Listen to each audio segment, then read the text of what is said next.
welcome to Sir-Kenneth's Talk Show. Good day and welcome back to this new edition of Sir-Kenneth's Talk Show. Today we are going to be talking about the gospel music industry. Yes, that's right. I've got some gospel tea for y'all.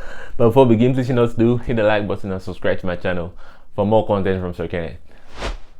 Without further ado, let's get into it. Okay, yeah, so today we're going to be talking about several aspects, several artists in the gospel music industry, but I'd like to begin with the most trending artist right now, the Soweto Gospel Choir. Yeah, if you have been very keen in the gospel music, if you have been closely following the African gospel music industry, you would have noticed that the Soweto Gospel Choir is actually trending. They have been trending for like the past 2 weeks. Yeah. But before we get into the tea, I would like to do a brief resume of who they are. I did a little bit of research. I went to their website. The group was founded in 2003, and in November 2003, and they released their first album in December of that same year. So I'm guessing the group was actually created way before 2003, but they just became official in that year 2003 when they released their first album.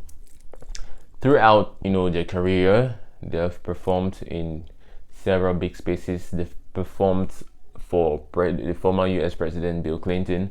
They've performed for Oprah once in South Africa, Oprah and friends, and her friends were made up of Mary J. Blige, Mariah Carey, John Legend, and a lot of other A-list celebrities. Okay, they've done collaborations with John Legend, with U2. They have they're kind of like a big deal. They have 3 Grammy Awards. They have 1 Emmy Award. They performed at the FIFA World Cup, I think some gala at FIFA World Cup in 2010. I don't know, it was a certain gala the day before the launching, the opening of the World Cup. So they're actually kind of like a big deal. They've performed at the Academy Awards. They have 1 Academy Award nomination. So they are actually kind of like a big deal in the gospel music industry. They have a very unique sound. At least when they started off, they had a very unique sound. It was so unique that whenever you heard a song on the radio or wherever, without even saying who was singing, you knew it was Soweto Gospel Choir. That's how unique their sound was. They had a very, very beautiful and unique sound. So I was actually listening to this song, Modimo, we carry Modimo. I don't know the lyrics of the song, forgive me. I don't know the lyrics well, but that's a song I used to listen to a lot in my teens. I really did love that song. I think my first phone I ever had was a multimedia phone. It was an analog phone, but it was still a multimedia phone. I had that song on my phone. I listened to it like several times. Like, I didn't understand what they were saying, but I just felt closer to God while listening to that particular song. So I heard that song again recently, sometime last week. I was like, okay, yeah, it's been long. I heard this song. Let me go look for it on YouTube and actually view, because I had never seen the video before. So I wanted to like go to YouTube and see what the video looked like. And it was this beautiful choir. They had their beautiful South African outfits, their uniforms and everything. And there was this beautiful lady singing the lead, and her voice was powerful, everything. So I was like really, I was touched I was touched by their voices. Their ministering was so amazing. So I decided to go into the comments. That's one thing I always do whenever I'm watching a video on YouTube. I always scroll down to read the comments, and I saw a lot of comments, like a lot of pitiful comments, and the comments were addressed to the lady who was singing the lead in that song. Her name is, I don't know if it's Le Hauke. I'm not sorry. I don't know how to pronounce South African names, so I might be pronouncing her name wrong. But I think it's Le Hauke, something like that. I'm not really sure. There were a lot of pitiful comments going towards being addressed to her, and I really didn't seem to understand what the pity was all about. People were like, oh, I hope she comes back. I hope she recovers from what she's going through. The devil is at work, things like that. So it was really some really sad and scary comments. I was like, what is this all about? So I went to TikTok, because apparently all the sad comments were people who came from TikTok. I was like, okay, let me go to TikTok and see what this is all about. Then I went to TikTok. I saw this very disheartening video of this lady. The lady in the video who was singing the lead in that song, Mo Dimo. It's a recent video. It's a video that came out, I think, last week or 2 weeks ago. It's a very pretty recent video. She's in the streets. She's barefoot. She doesn't have any shoes on. She looks unkempt. She looks kind of dirty. She looks mentally ill. She has a cigarette in her hand, and like the way she's talking like someone who is not, in all their right senses. And it was really, really disheartening to watch. I was like, wow, Lord have mercy. It really, really made me feel kind of way. I had goosebumps. I was like, wow, so this could actually happen to her. Like, what happened to her? Why is she this way? So I decided to dig deeper into the story, and allegedly, she left the choir, the Soweto Gospel Singer, sometime back. I'm not sure how long ago she left that choir, but apparently she's no longer a member of that choir. So I don't know what transpired after she left or before she left. I don't know why she left or how she left. I don't know if she left the choir in good terms or in bad terms. I really do not know anything about the details. But as of, she's not a member of the choir anymore. And I heard that rumor has it that she actually left to pursue, her own dreams, her own solo career and stuff like that. I heard she went to Germany. She had a show. I don't know if it was a TV show or a show on the radio, but she was a host on a certain show. I don't know. But then she later on got fired. She got fired and, lost her job. And she's currently living with her mother and her sister, who are both unemployed. Now, the funny thing I don't understand that if I feel like there's something we're missing. I feel like there's something we're not aware of, because people lose their jobs every day, but it doesn't necessarily cause that kind of damage in every situation. So I feel like there's a piece of the puzzle that's missing, like what actually happened for her to really hit rock bottom. What happened to her to, actually, go through what she's going through. I really felt bad. It's a really disheartening video to watch. It's a really disheartening video to watch. I really do not know what happened to her. Like, I feel like, when I went to the comment section, some people were saying, it's a spiritual attack. Others were saying witchcraft, probably even maybe from her family members. We don't really know what happened to her. Like, that's just, the gist we have that is out there, that she lost her job and, she couldn't take all the, hardships that life was throwing at her, and then she went into drugs and smoking and things like that. But I feel like there's something we do not know, or there's something, I don't know. I just feel like there's more to the story than that. I don't know. That's just my opinion. It might be just that, but I don't know. I really do not know. But anyway, my biggest concern is, or my biggest surprise, or I don't know if I should call it concern or a surprise, is where is the Soweto Gospel Choir? Why aren't they reaching out to her? It's kind of suspicious though. Because fun fact is, this lady, she was actually, one of the founding members of this choir. I read somewhere that the choir was founded, by 5 members, and she was one of the 5 founding members of this choir. Fast forward to 2024, she's in this kind of situation, and the Soweto Gospel Singers are not reaching out in any kind of way. I mean, even if she's no longer a member, she was once one of your members. And even if you ended your relationship with her on bad terms, as Christians, as the Christians you are, the Christians that you are, I think it's just the responsible thing and the right thing to at least reach out. I mean, look at her now. I mean, reach out to her and ask what's going on. Also, I'm not the one to say, I don't want this to sound like I'm judging the Soweto gospel singers for not reaching out. Okay, I don't know. They might have their reasons. I don't know. They might have reached out privately without putting on social media. That's a possibility. I really do not know. But I feel it's really disheartening. It's disheartening. It's disheartening. And when you go through the Soweto gospel choirs, they have social media platforms. They are on TikTok. I think they're on IG and Facebook too. They're on TikTok. When you go through their recent comments, everyone is bringing up this member who has hit rock bottom, and they seem to ignore those comments. I don't know why. Something must have really gone down for them to be this indifferent about the situation. Like I said, I'm not judging nobody for anything. I don't know what transpired. We don't know what transpired, so you can take a stance and actually say, okay, this choir, that's a fake. They can claim to be Christians, and yet they don't reach out to a sister who is in depression and everything. But I feel like like I said, there's a piece of the puzzle we are missing. Like, the story I feel like it's an incomplete story. We really need to know what happened. Really need to know what happened. So we can't really take a stance and say, okay, the choir is in the wrong, or I don't know. I really do not know.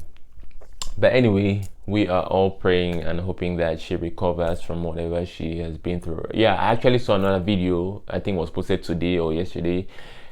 She has been taken to a good Samaritan has taken her to rehabilitation, so she's actually recovering bit by bit. So I really do pray and hope that she gets a full recovery.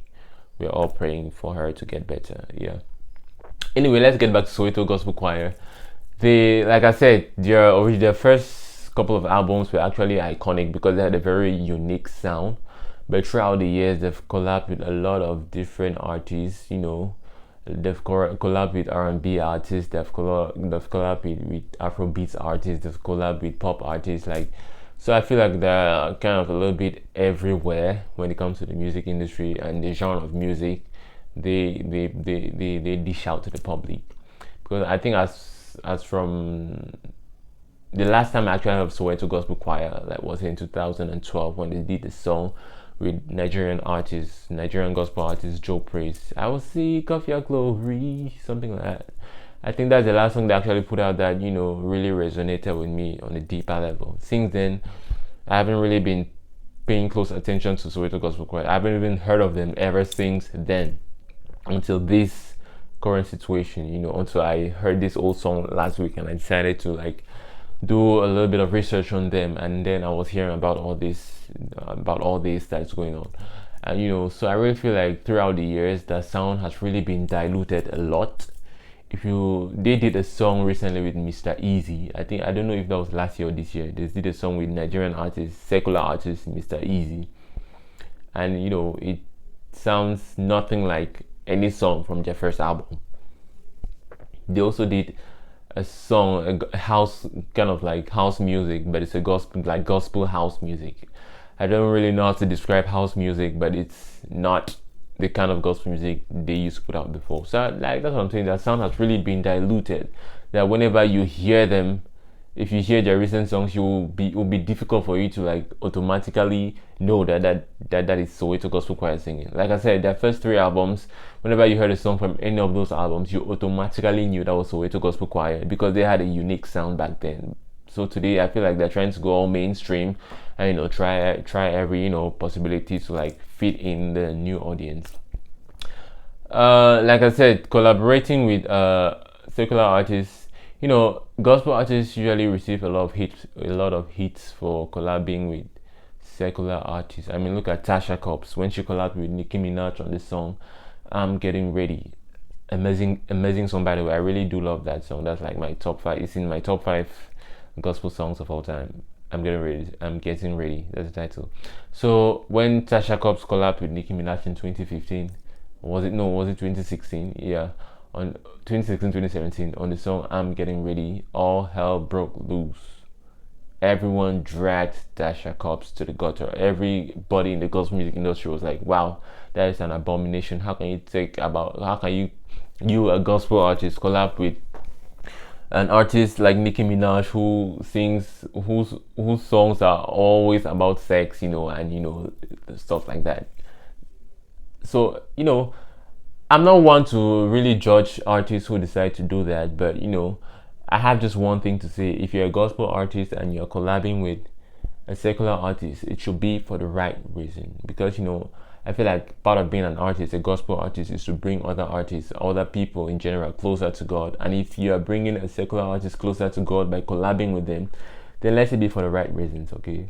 The reason being that you want to bring this artist closer to God and see the light. You want to bring this artist to the light of God.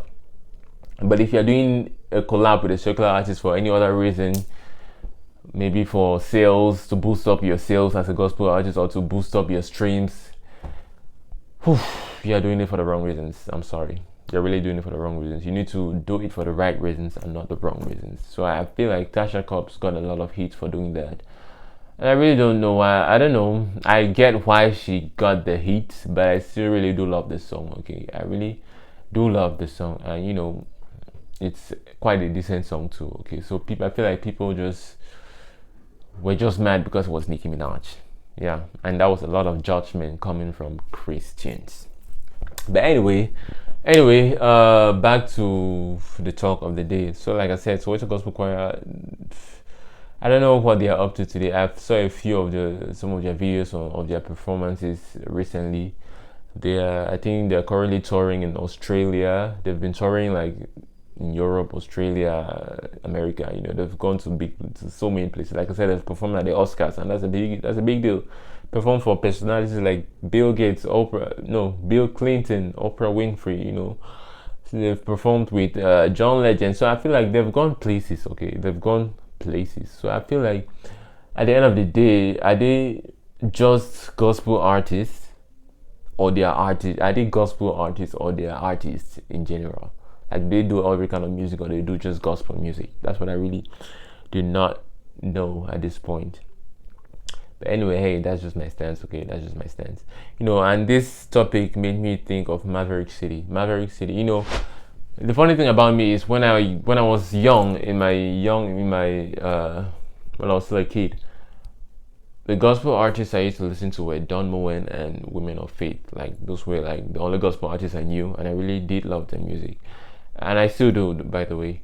In my teen years, I evolved to Kirk Franklin, Donnie McClurkin, Yolanda Adams, Mary, and now in my adult years, I feel like it's Maverick City that is doing it for me. Maverick City, and led by Chandler Moore, Naomi Rain. So yeah, so when I was like doing some research on this whole gospel music industry stuff, it made me think of Maverick City and one of their former members, Dante Bowie, who broke up with the group and decided to go do a solo career. And his solo career isn't gospel; it is R&B, sexy music. So I feel like what is actually going on in the industry that prompts someone to leave a gospel music group to do secular music? And like I said, I don't think it's bad. Well, I'm going to be honest. I don't think it's evil what he did, but I must confess that I did feel a type of way when I learned that he left to do a solo career, and that solo career wasn't gospel.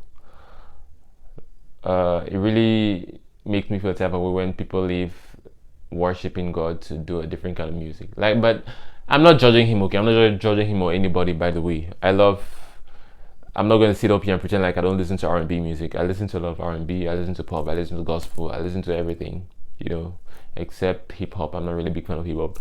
But, I feel like gospel will always be my top genre, my top music genre that I'll relate to the most. And, my greatest wish is to see every artist learn that and know that gospel, it is the music, it is the number one music genre. I feel like gospel music is being slept on a lot. I mean, mainstream music now is all about sex and more sex, and that's all mainstream music's about these days. No one really takes time to listen to gospel music, like praise God, like in their songs, except the gospel artists, of course. And even some of the gospel artists are trying to go mainstream, like trying different genres, collabing with other artists of different genres. Like I said, I really don't know. I really don't know what to say at this point, but I feel like as a gospel artist, you should have a purpose. You should have a purpose. You should know that you're not singing for the world. You're singing for God alone. You're singing for God first. You're singing for God first, and I feel like your main aim as a gospel artist shouldn't be a billionaire. If you're a gospel artist, don't expect to make billions off of your music, because you're not singing for the cash. You're singing for God's glory. Of course, gospel artists too need to live. They need to survive. They need to have their daily bread, served on their table. They need housing over their heads. They need comfort too. But I'm just saying, as a gospel artist, don't expect to make Jay-Z kind of money. Just know that you are in a lane where God comes first, and before any other thing or any other person. Yeah, so that's kind of what I'll say about that.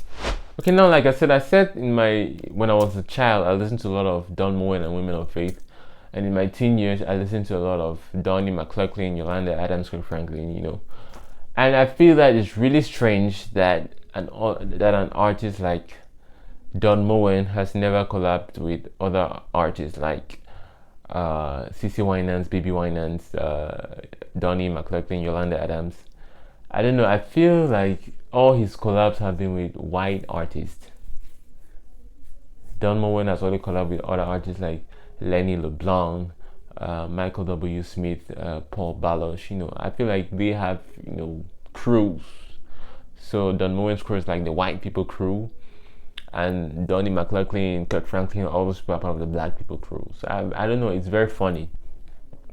It had never really occurred to me, but now that I come to think of it, I've never seen a collab between like a big black American gospel artist with a big white American gospel artist. I don't know, do these people not know each other, or they just don't roll? I don't know. What is the beef between the two? I don't know. I really do not know. But interestingly enough, Don Moen has collabed with African artist Frank Edwards, but he hasn't collabed with Donnie McClurkin or Kirk Franklin. Why? Do they have beef? What's the tea? Anyway, that was it for today's episode. Hope you enjoyed our talk. See you next time for another amazing episode of Sir-Kenneth's Talk Show. Bye. Peace.